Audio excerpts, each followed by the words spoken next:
राधे राधे मित्रों, इस वीडियो में आप जानेंगे नवरात्र कब है, शुभ मुहूर्त, शुभ दिन और समापन कब है। इसके बारे में इस वीडियो में जानकारी आपको मिलेगी। सही पंचांग द्वारा जानकारी दी गई है इस वीडियो में।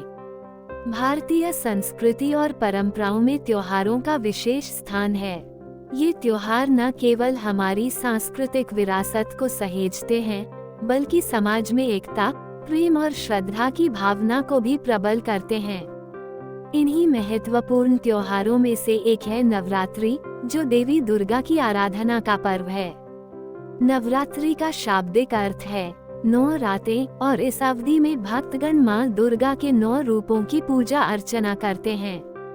नवरात्रि वर्ष में 2 बार मनाई जाती है, चैत्र नवरात्रि और शारदीय नवरात्रि। चैत्र नवरात्रि वसंत ऋतु में आती है और हिंदू नववर्ष की शुरुआत का प्रतीक होती है, जबकि शारदीय नवरात्रि शरद ऋतु में मनाई जाती है। इन दोनों नवरात्रियों का धार्मिक, सांस्कृतिक और आध्यात्मिक महत्व अत्यंत गहरा है। चैत्र नवरात्रि का धार्मिक महत्व। चैत्र नवरात्रि का विशेष महत्व है क्योंकि यह हिंदू नववर्ष की शुरुआत के साथ मनाई जाती है। इस अवधि में देवी दुर्गा के 9 रूपों शैलपुत्री, ब्रह्मचारिणी, चंद्रघंटा, कुष्मांडा, स्कंदमाता, कात्यायनी, कालरात्रि, महागौरी और सिद्धिदात्री की पूजा की जाती है। इन 9 दिनों में भक्त उपवास रखते हैं, दुर्गा सप्तशती का पाठ करते हैं और देवी के विभिन्न स्वरूपों की आराधना करते हैं।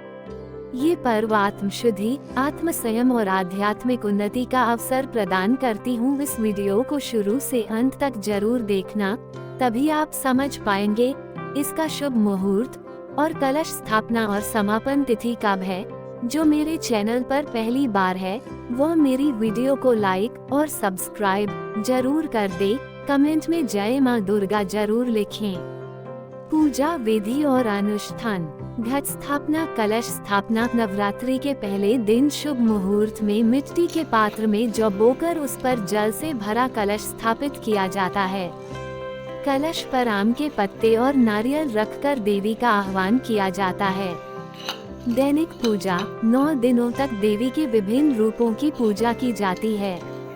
प्रत्येक दिन विशेष मंत्रों का जाप, आरती और भोग अर्पित किए जाते हैं। उपवास। भक्तगण नवरात्रि के दौरान उपवास रखते हैं, जिसमें फलाहार या विशेष सात्विक भोजन का सेवन किया जाता है।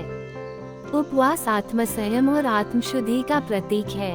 कन्या पूजन। अष्टमी या नवमी तिथि को 2 से 10 वर्ष की आयु की कन्याओं को देवी का स्वरूप मानकर उनका पूजन किया जाता है।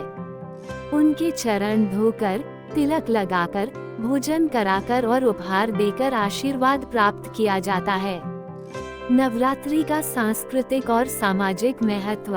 नवरात्रि केवल धार्मिक पर्व नहीं है, बल्कि यह सांस्कृतिक और सामाजिक दृष्टि से भी महत्वपूर्ण है।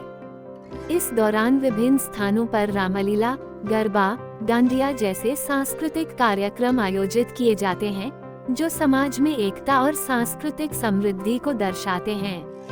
लोग नए वस्त्र धारण करते हैं, घरों को सजाते हैं और सामूहिक रूप से देवी की पूजा अर्चना करते हैं, जिससे सामाजिक बंधन मजबूत होते हैं। नवरात्रि और पर्यावरण। नवरात्रि के दौरान जौ बोने, मिट्टी के कलश का उपयोग करने और प्राकृतिक सामग्री से पूजा करने की परंपरा पर्यावरण संरक्षण का संदेश देती है। ये पर्व हमें प्रकृति के साथ सामंजस्य स्थापित करने और उसकी रक्षा करने की प्रेरणा देता है। नवरात्रि आत्मचिंतन, आत्मसंयम और आत्मशुद्धि का पर्व है। इन 9 दिनों में व्यक्ति अपने भीतर की नकारात्मकता को दूर करके सकारात्मक ऊर्जा का संचय करता है। देवी के 9 रूपों की पूजा हमें ये सिखाती है कि जीवन में विभिन्न परिस्थितियों का सामना करने के लिए हमें विभिन्न गुणों जैसे साहस, ज्ञान, धैर्य, प्रेम और शक्ति को अपनाना चाहिए।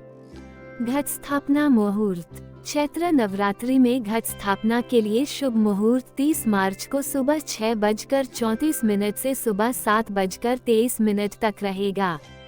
यदि यह समय उपलब्ध न हो, तो अभिजीत मुहूर्त दोपहर 12:18 से दोपहर 1:08 तक घट स्थापना के लिए उपयुक्त माना गया है। चैत्र नवरात्रि भारतीय संस्कृति का एक महत्वपूर्ण पर्व है, जो धार्मिक, सांस्कृतिक और सामाजिक दृष्टि से अत्यंत महत्वपूर्ण है। ये पर्व हमें आत्मशुद्धि, आत्मसंयम और आध्यात्मिक उन्नति की ओर प्रेरित करता है। 2025 में चैत्र नवरात्रि 30 मार्च से 7 अप्रैल तक मनाई जाएगी, जिसमें भक्तगण देवी दुर्गा के 9 रूपों की आराधना करके जीवन में सुख, शांति और समृद्धि की कामना करेंगे। आपके 9 दिन अच्छे से पूर्ण हो। राधे राधे भक्तों।